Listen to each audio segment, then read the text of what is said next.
Oh, this is going to be a doozy. Transformers 2 Revenge of the Fallen is out. I've seen it. My opinions on it are fairly strong. I will warn you ahead of time, if you haven't seen it, I am not going to fear the spoiler on this. In fact, I hope I ruin it for you so you don't go see it, because it is not worth your time. Sorry to give away the end of the review, but don't go. It's a bad movie. And I'll tell you what I mean by that. Transformers 1, the very first one, was fun. There was, I enjoyed it for what it was. There were two things I didn't like about the first Transformers. The first was the way the robots transform annoys me. It's like they're a robot, then they're a big ball of spiky things, and then they're a car, or whatever they are.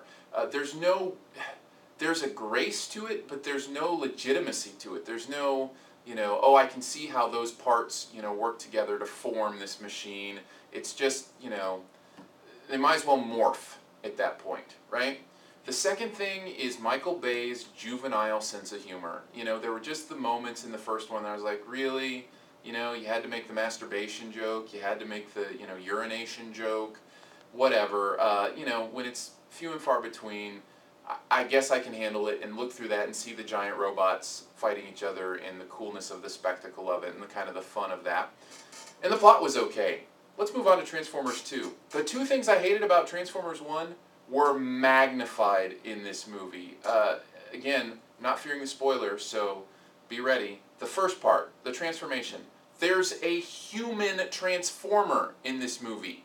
There is a transformer that transforms into a human being. This is not Transformers anymore. This is Terminator 2.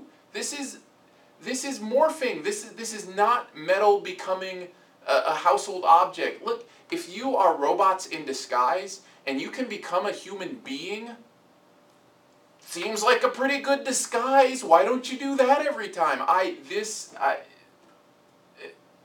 The whole transforming aspect has been ruined for me by these movies. I want to go back to my old toys. I want them to be blocky. I want to see how it works together. I want to be able, at the end of the day, to grab that robot, move him around a little bit, and make him into a semi-truck. That's what I want. I don't want to see a robot and then see that robot as a human being. Well, how did that happen? Anyways, that's number one. Number two, the juvenile humor.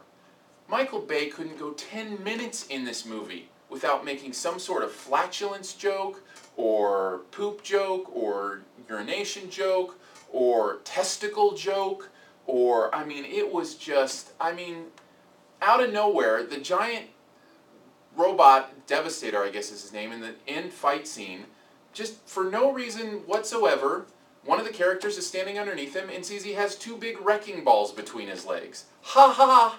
Ha ha ha! It's not my thing. And if it is your thing, I apologize.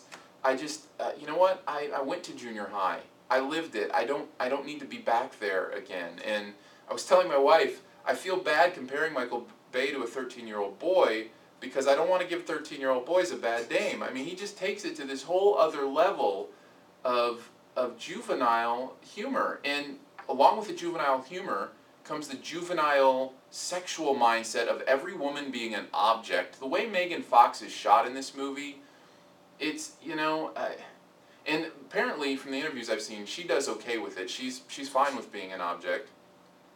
But you know what? I'm not. I'm not fine with the women in this movie being objects. And I sound like such an old fuddy-duddy saying that kind of stuff, but I gotta tell you, it was distracting to me.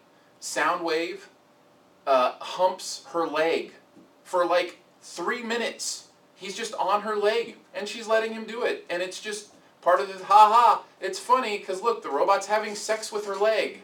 I'm beyond appalled at this movie, and what's funny is I have a lot of friends who came away from it saying, what a great movie, and I just have to ask, what movie were you watching? I know there's some cool visual effects, I know some big stuff blows up, and that's always fun to see, but I could not enjoy that through the distraction of the ridiculousness of these Transformers and the silliness of the junior high humor. And add to that, there were plot holes, there were storylines unresolved, there were characters that served no purpose. It was just, honestly, it was a mess of a movie, and you know, so far this summer has been really interesting because we've had the A+ movie with Up. You know, we've had the B movie, which is, you know, good but not great movie with Star Trek. You've had the, you know, D movie with Wolverine, which, you know, lowered expectations, and now this is the failure. This is the F. Transformers is the F. So, you know, not much mediocrity this summer. They're either really good or they're really bad, but unfortunately this one falls in the really bad pile.